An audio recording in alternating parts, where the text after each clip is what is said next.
Hey guys, welcome to the Common Sense Football Show and welcome to today's show.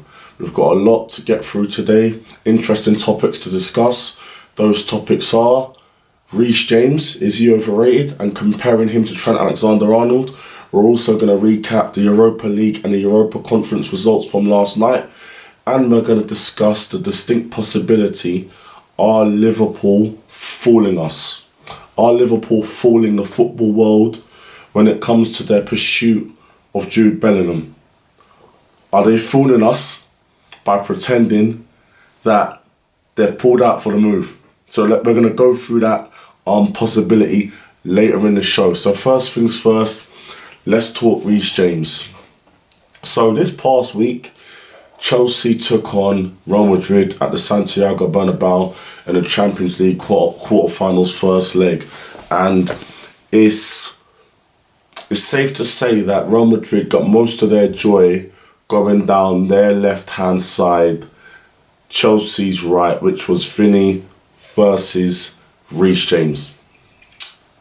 Reece James couldn't contain Vinny. He couldn't contain Vinicius Jr. He was getting done every single time. When Vinny decided to run him, he ran him. Easy. Light work. Couldn't stop him.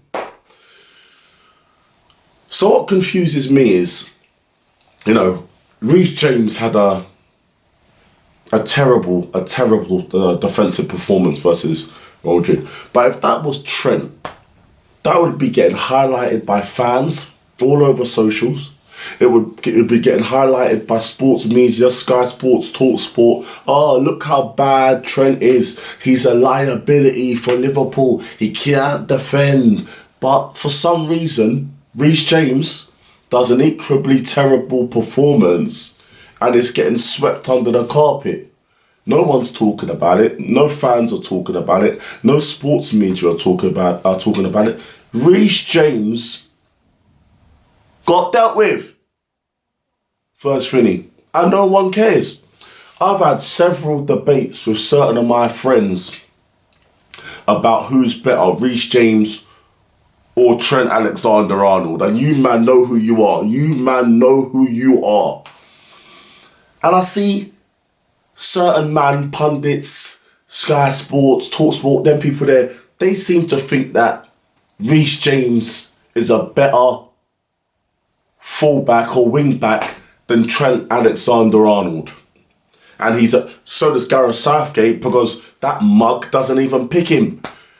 Trent somehow, with his mercurial talent, doesn't get in Southgate's loser England team. He chooses people like Trippier and Walker and Reece James over him. Now, from my point of view, I'm going to tell you straight. I don't rate Reece James. I think he's overrated. I think he has all the defensive flaws that Trent has, and he doesn't have a single iota of the attacking talent Trent has. Putting it simply, Trent's overrated. I'm not Trent. Reece James is overrated. So why does the sports media, why do certain pundits, why are they so hard on Trent in highlighting his defensive flaws, which are the same flaws Reece James has, but they don't do the same with Reece James? I don't know. I think in this country, fans, sports media, pundits, they have a habit of always trying to put down their most talented players, their most gifted players. They've done it all the time. Gascoigne, Merson, Hoddle, Rooney. They always try and find holes in their brilliance. And they're doing the same with Trent. I don't know why. That's a reason I can't answer, but it's something I've noticed. Reece James has all the defensive vulnerabilities and flaws that Trent does. Trent, when Liverpool was at their pomp, Trent would bomb down the right-hand side and deliver those amazing passes, you know, those amazing playmaking moves, and Henderson would always cover him. And or Ronaldo, but mostly Henderson. I would say that Trent's defensive decline is linked also to Liverpool's decline. Once Liverpool freshen up that midfield and figure out, you know, the back line, you know, if it's going to be Kanate with Van Dijk, is Van Dijk going to come out?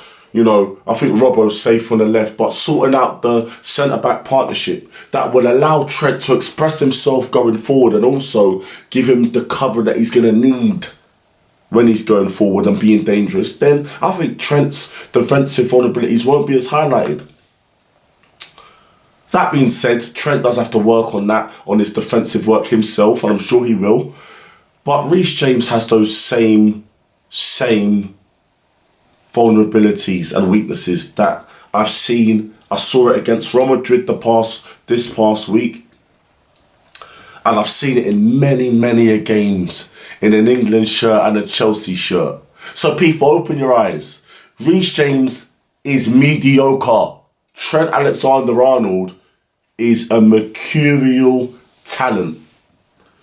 Reece James cannot offer a football team, England or club, what Trent offers in the attacking third with those amazing passes, the vision. Not a chance. Trent has crazy stats for goals and assists. Trent can ping free kicks. Reece James can't do that. Go top bins. Reece James can't do that. Trent does that with his eyes closed. So let's put some respect on Trent Alexander-Arnold's name and stop sharing the same opinions as some of these clueless pundits and people like Gareth Southgate, who is a crap coach, who only gets England through to the latter stages of tournaments because they get easy runs against crap teams. And whenever they play someone decent, they get knocked out. And they ain't going to win the upcoming tournament, which is they ain't winning the upcoming Euros, not with that guy at the helm. This Southgate is the same guy that relegated Middlesbrough. He's shocking, he's shit. And if anyone shares the same footballing opinion as Gareth Southgate, it means you know F all about football. Let's get that straight. Let's get it right. My opinion, Reece James is overrated, has the same defensive vulnerabilities as Trent, but he doesn't offer a single iota of the attacking opportunities, abilities, capabilities that Trent does. And the stats back it up. Let me know, guys, what you guys think about that topic. Put it in the comments. Let's discuss it. Next thing, recapping Europa League and Europa Conference results. Quite shocking, actually. I mean, let's go through it. Some of my picks I got wrong, which is quite disappointing.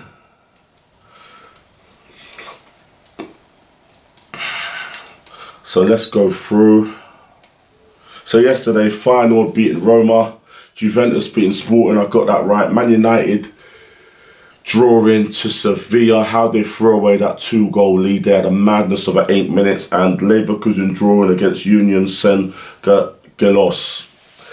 Feyenoord are quite a good team. They were at home, so you know that result isn't such a surprise. Juventus 1-0 in Turin, expected.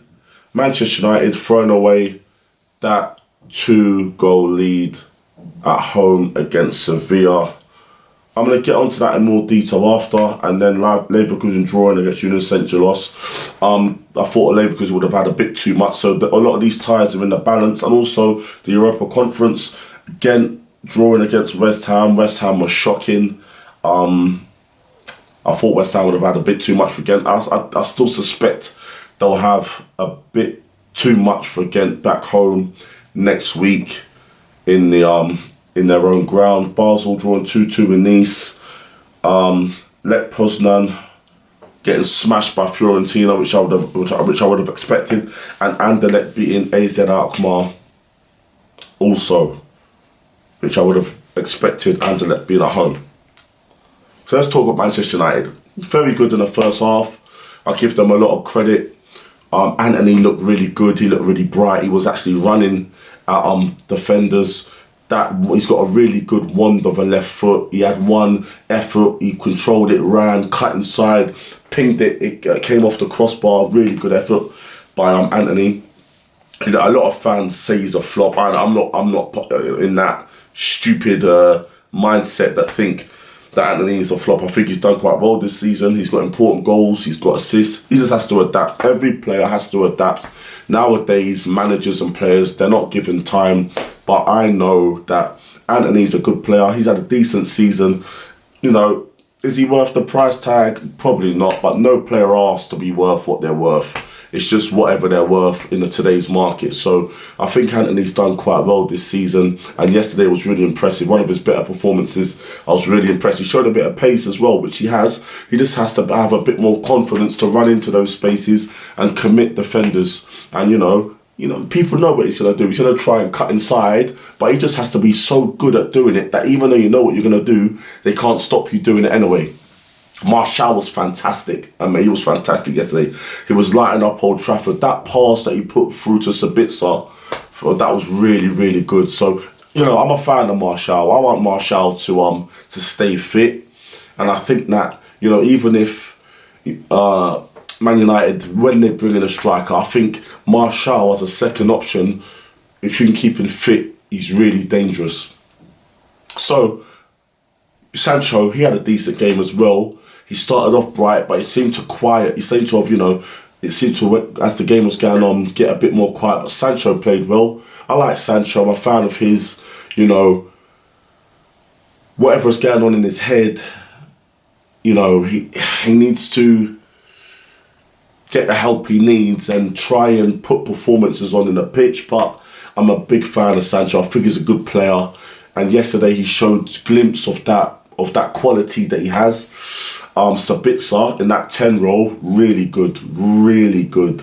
Sabitzer is a signing that, if I was in the Manchester United hierarchy, I would sign him. He'll be cheap. And, he's a squad player. He's a squad player, but he can do a good job when he plays, you know what I mean? So, yeah, I really do like Sabitzer. Let's talk about the capitulation. A couple of things went wrong for United. Varane getting injured, Martinez getting injured. That looks like a bad one. Speedy recovery for Martinez. So Maguire has to come on, and Ten Hag does a couple of questionable substitutions, bringing on Red Horst and Elanga, and taking off, I believe it was Bruno Fernandes and Martial. You can understand that Martial not being, his full fitness are protecting him, and maybe because Bruno might have been on the edge, he would have thought, bring on some fresh legs, see the game out. Those changes didn't work, and they were inviting pressure onto their goal, pressure that, in the end, cost Man United to blow a 2-goal lead. Malaysia had a little bit of a howler yesterday. The own goal, there's nothing he could have done.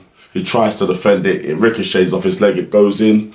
And Maguire came on. I'm not a massive fan of Maguire, but there's not much he could have done.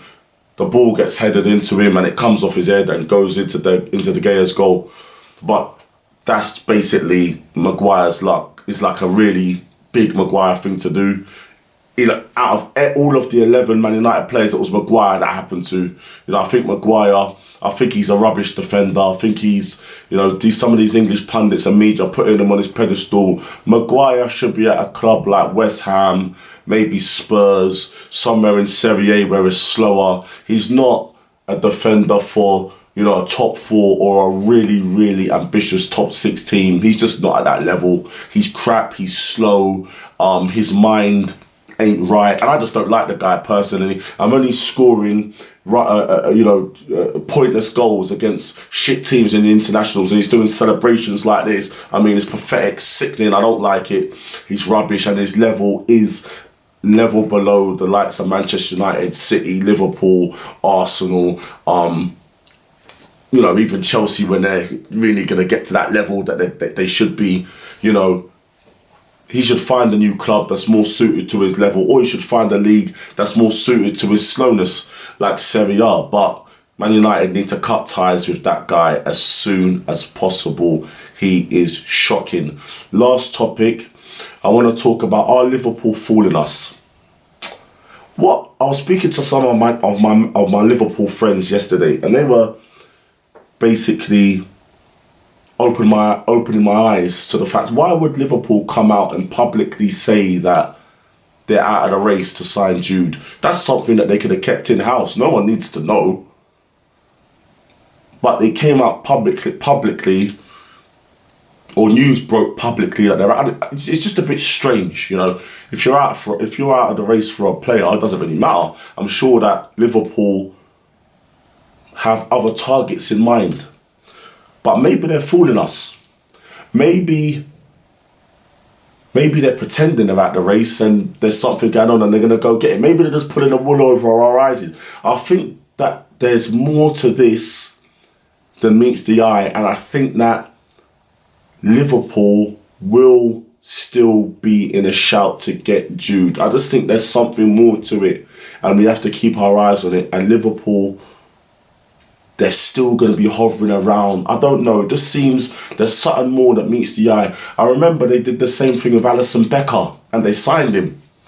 Klopp, Liverpool, they're clever. A lot of managers are clever. You know, they say things just to throw people off and they go do it anyway. So I just want to throw that possibility out there. Are Liverpool pulling the wool over our eyes? What do you guys think? Comment below. But let's keep our eyes open for that one.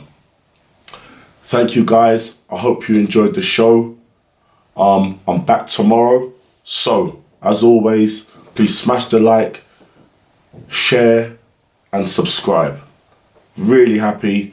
I really appreciate the support. And I'll see you guys tomorrow for the next one. Peace out.